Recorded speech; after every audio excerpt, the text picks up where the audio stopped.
Hey everybody, HomeSliceHenry here, and in today's video, I'm taking you back to the Championship Series Cup to showcase a Pokemon that is terrifyingly strong, and that is Shadow Beedrill. This Shadow Beedrill moveset, however, is nothing like the Shadow Beedrill moveset from previous Open Great League metas. This is a mono bug moveset with Legacy Bug Bite, Fell Stinger, and X-Scissor. What makes Beedrill interesting is it has incredible bug bite pressure, it can boost that pressure up with Fell Stinger, and by having the poison subtyping, it itself has a bug bite resistance. So without further ado, let's hop into the matches, and in game number 1, we're off to a very strong start, leading Licky into Shadow Venomoth. Now this is a pretty nice matchup for Licky. My opponent tries for a Body Slam catch onto Kingdra. I'm going to stay in and go for the Earthquake.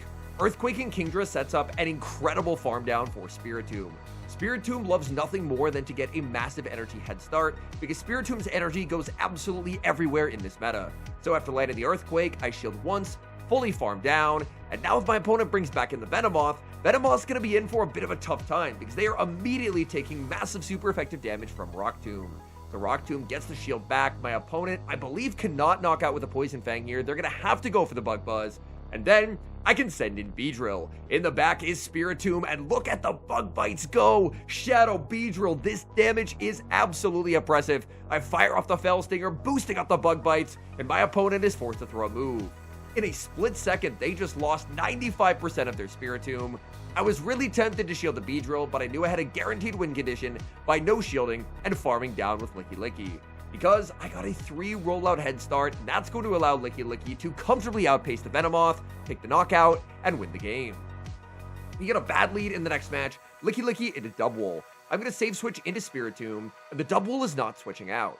This means my opponent does not have a strong answer to Spiritomb. Even if I get payback here, I'm going to be no shielding. They actually body slam, anticipating that I would put up a shield. A lot of Spiritombs really love to shield the first, but in that scenario, knowing they were going to fire off a move and dip, I would rather save the shields for the Beedrill in the endgame. Now I get an early debuff applied on Licky. This Licky is actually on Shadow Ball, but even with the surprise Shadow Ball, that is still not going to be enough to knock out the Spiritomb. Spiritomb overfarms, firing off Rock Tomb number 2, forcing a shield from Licky. Licky, even with the double debuff, can probably body slam into a farm down just because I'm so incredibly low. So they body slam, get the farm down, but now it's my turn to go for farm as I bring in Licky. Their Licky is very, very low, so I'm actually going to look to tank this move, switch into the Beedrill, and get aggressive. Getting a Bug Bite head start in the back is Frostlass, and this is not a good matchup for the Beedrill. My Bug Bites are resisted. However, I have a little move called Fell Stinger that can boost up my damage, and suddenly, these Bug Bites are about to get scary. Frostlass is on Triple Axle. That's their only hope of winning this matchup, is boosting up as well. And you can just see from their health bar, they're getting melted. These Bug Bites are resisted, and Beedrill just does not care. Beedrill gets farmed down, but got through 90% of a Frostlass off of purely resisted damage. My opponent tries to CMP tie the Licky, but I will get the full farm down. Back in comes the Dubwool, but I just have so much energy on Licky. This is a bad matchup for Licky, but with energy management, we have completely flipped it on its head. I make the body slam on the CMP tie, and unfortunately for Dubwool, no one charge move will knock out. Body slam is going to land, but Licky just does not care. Firing off the body slam, knocking out the Dubwool, and that is a good game. Hopping into game number 3, picking up a pretty nice lead, Licky into Ariados. Opponent save switches into Kingdra, and I am more than happy to stay in here and play this out. I would rather tank an outrage on Licky than any other mon on this team, so I'm going to be no shielding. That's what Licky's on the team for, to be a bulky neutral presence, so I can tank the outrage, fire off the body slam, and then go for a 1 shield farm down with Spiritomb. This trades shield advantage in exchange for a massive energy head start, and this is going to make Ariados' life very, very difficult when they bring it back in. My opponent gets aggressive, they save Kingdra, back in comes the Ariados, but Ariados is so far behind on energy. Rock Tomb would absolutely crush them, they're forced to put up the shield, but now they're debuffed, which means I just simply do not have to respect whatever they throw. They're going to go for the lunge, debuffing me, but I'm already at another Rock Tomb, and the pressure just increases on Ariados. Rock Tomb number 2 is going to be no shield, and there's the switch into Beedrill, and we snipe down with Bug Bites. In the back is Dragalge. Dragalge does have a resistance to Bug Bite, so when you see this damage on a Dragalge, keep in mind, this damage is resisted. I'm not expecting them to shield, so I will be full sending the X-Scissor here. X-Scissor does actually get shielded, as they respect a potential drill run. They try for a farm down, they don't get it, in comes Kingdra, and I go for a 0 bubble on the Felstinger. I want to put them perfectly into 2 rollout range because, as Kingdra does not make the Swift, this leaves me perfectly with an Earthquake loaded, and that's going to be bad news for Dragalge. Earthquake takes the knockout and secures the win. We move to the next game, Licky into Licky. Very neutral matchup, and we're very happy to play this out considering that our Beedrill really does not appreciate the super effective rollouts.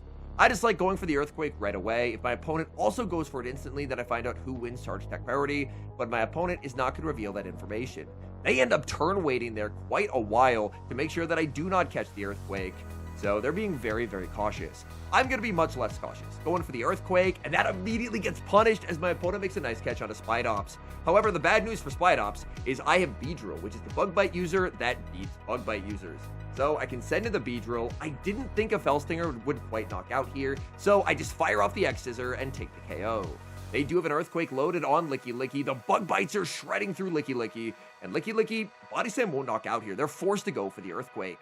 Now I can send in Spiritomb. Spiritomb, oh man, they did get damage registration error, but I don't think the Sucker Punch would have knocked out anyway. They Body Slam Bait in the back. Oh no, it's Double. And Double, unfortunately, gets absolutely destroyed by Spiritomb. Spiritomb just shreds with these Sucker Punches. Double can't really do much of anything in this matchup. I'm going to be no shielding because even if they full send, which they do, they go for the Wild Charge, it just does not matter. Opponent sees the writing on the wall and concedes the match.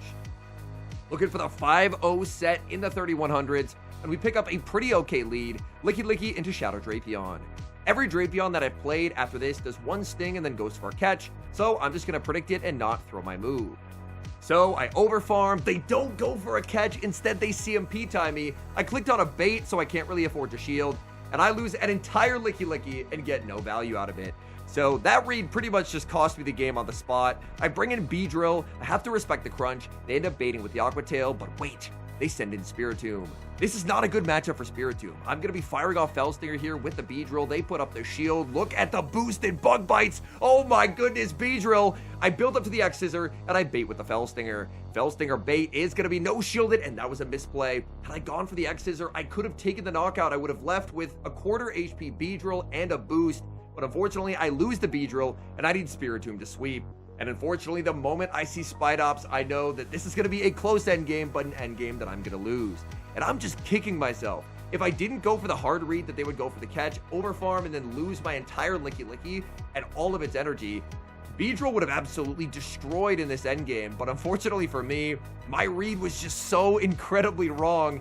And we made it pretty close in the endgame here. Like, their Drapion is pretty low, but losing that entire Licky was just too much, even for a Pokemon as strong as Beedrill to overcome. Crunch knocks out Spiritomb, and we do lose that game. We pick up a negative lead in the next match, Licky into Furret, but this Furret is actually on Sucker Punch. Sucker Punch is a bit of a surprise, as typically in this meta, it's Quick Attack, Swift, and Brick Break. I try for a catch of a Brick Break, I end up catching a Swift, which works out even better out of the Spiritomb. If they're staying in, then they are actually on Trailblaze. So they're running the Open Great League moveset. That obviously is worse for Spiritomb, but Spiritomb will still be able to put up a pretty nice fight here. Firing off the Rock Tomb, getting a shield from my opponent. They're going to get a full farm down. I know I have a move banked on Licky. My opponent tries to CMP tie, and I'm more than happy just to take the 13 free energy. So Swift is going to land. I farm up to the back-to-back, and Body Slam will be able to deliver a knockout. The Body Slam KOs the Furret. My opponent sends in their own Beedrill, but they are not running the Shadow. The regular Beedrill, unfortunately, just does not have the same ramp ability of the Shadow. I full send the Earthquake, and they put up the final shield. That is really not great. I'm going to call a Felstinger here, so I end up no shielding. They end up going for an X-Scissor that KOs, and now it's Beedrill versus the world. I'm expecting this is the Felstinger, so I will no shield, and they just might not be running Felstinger. I keep no shielding, expecting Felstingers, and they're just not going for it. Oh, that's really not great. I shield up. This time it is the X-Scissor. I'm going to overfarm, go for the Felstinger. They get a Soul Read catch onto Golisopod, but even with that catch, I think that I'm just going to win because I can boost up my Shadow Beedrill. I'll be able to take the knockout here with the boosted X-Scissor, and with my Bug Bites boosted in Shadow, I'm farming them down. In comes their Beedrill. They get farmed down, and the boosted Bug Bites are just absolutely terrifying. Hopping into the next match, we face a familiar opponent, and we lead into Spiritomb. Last time I played this trainer, I full sent the Earthquake and they shielded, so this time I'm going for a Body Slam bait. A Body Slam bait is such a risk into Spiritomb, but this time it ends up paying off in a very big way. Spiritomb, Rock Tomb is going to land, I'm going to get aggressive, save the energy, reset the debuff, and pivot into my own Spiritomb. I'm always going to be respecting Shadow Ball, even though they're pretty much guaranteed to only ever throw Rock Tomb. Rock Tomb is just too valuable. In comes Dunsparce, and Dunsparce, unfortunately with my debuff, they're going to be able to survive Rock Tombs very, very comfortably. Since I'm debuffed, I don't really want to throw the second Rock Tomb, so I'm going to look to overfarm, and I'm really hoping that I will be able to pivot out of this matchup. Joe Run lands, switch timers up, in comes Licky, and I'm firing off the Earthquake. I know Dunsparce is pretty bulky, hoping Earthquake can knock out, but it does not. Dunsparce gets itself very, very low. This should be one Bug Bite range. So unless they get damage registration error, the Bug Bite should KO, and it does. So I get the farm down with the Beedrill, and now I'm Beedrill up a Bug Bite versus the world. They send in the Spiritomb. If they're bringing that in, they're weak in the back, and it's Dubwool. And unfortunately, this Dubwool is about to get absolutely destroyed. I fire off X-Scissor, they put up the shield, but now that I've guaranteed the shield, I can go for the CMP Sack Swap with Spiritomb. My opponent actually doesn't end up letting me get the CMP Sack Swap. They do throw the double kick, but the damage is done, as Spiritomb just gets to fully farm down and take the win. Mirror lead in the next match, Licky versus Licky. My opponent, not going to build up, instead just going to go straight for the Body Slam. I'm very okay, as always, to try and save shields for my backline, and if I'm able to neutralize the opponent's Licky, that just means that my Beedrill should basically be free in the back. My Earthquake actually gets shielded, so my opponent is really looking to try and ramp up the pressure here. I'm always going to be no shielding once again. They go for a Body Slam, and I will go for the Earthquake. The best play in this matchup would be to go for a catch. I'm going to predict they do 2 in the Body Slam, but they do 1 in the Body Slam. I don't get the prediction right, and I won't get my Body Slam catch on a Spiritomb. I should survive the rollout, and they know it. What a great play. They snipe with Drapion, but in comes the Beedrill, and look at the health bar on that Drapion. This Drapion is getting absolutely melted. Aquatail bait is going to be shielded. They go for another Aquatail, and I should be able to let this go and then fully farm down. Beedrill is very, very frail, but look at these Bug Bites, man. We get the full farm down, exiting with so much loaded energy, and now my opponent has to decide, will they bring in the final Pokemon? No, they bring in Licky. I could have knocked out with the X-Scissor there, but I'm just going to hold the energy and instead get aggressive with Spiritomb. In the back is Grimmsnarl, and by not throwing the energy, I have now lost this game. The reason why is, even though I have all the Beedrill energy I could ever ask for, Grimmsnarl is just going to farm up to the back-to-back foul plays, and Grimmsnarl, it has a monster attack stat. It's going to be winning charge attack priority over the Shadow Beedrill. I was not expecting Grimmsnarl to be the final Pokemon. That's going to cost me this game, as Grimmsnarl will get the double up. All my Beedrill energy, I farmed out a full Drapion, just goes nowhere, as unfortunately, we do end up taking the loss. Licky into Kingdra in the next match. Again, most matchups are pretty okay for Licky. Outside of like a Furret, or unless a trainer is running like a weird Pokemon like a Vigoroth or an Obstagoon. My opponent safe switches Quick Attack Furret, which is very safe in the meta, with one very glaring exception, and that is Spiritomb. Spiritomb double resist Quick Attack. It's going to be walling off Furret's moveset. Furret forced to spam out these resistant Brick Breaks. I'm going to overfarm as much as I can, and I believe I've done enough Sucker Punch damage to where the Rock Tomb will knock out. Rock Tomb KOs the Furret.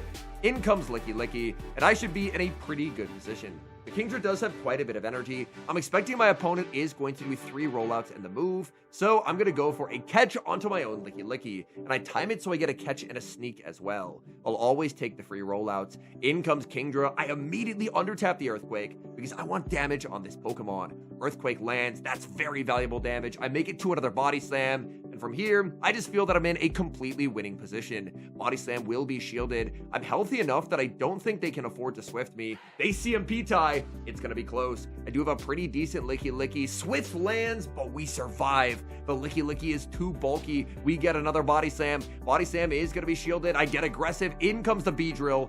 I have to respect the potential Outrage here. Outrage would be far too threatening. It is going to be the Swift bait. This should only be a Swift, as now it's their turn to survive on very low HP, but I will be able to hold on. Back in comes Licky with energy to spare, but unfortunately they just cannot outpace the Beedrill. Beedrill makes the Fell Stinger. Fell Stinger will not knock out, but it's going to boost up the Bug Bites to help me farm down. Fell Stinger is going to land. We get the Bug Bite down of Licky and of the Kingdra to take the win.